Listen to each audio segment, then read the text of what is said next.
My name is Jeni Church. I'm a digital merchandiser at Travis Perkins.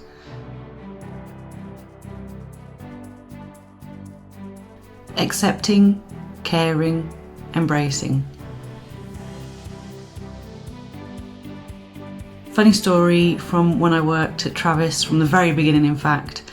I'd been with the company for about 10 months and everybody was planning a Christmas party to go out. It'd never really been an issue. I'd never really had to tell anybody I was gay, or, it was never asked. It was kind of just understood or accepted by the team around me. So while out on this Christmas party, my boss had said to me, "So Jeni, how old's your daughter?" And we all kind of looked at her and said, my daughter? She said, "Yeah." She said, "Your daughter Leanne, you're always talking about." And I said, "She's not my daughter." I said, "She's my fiance." It is definitely something that we still all laugh about today.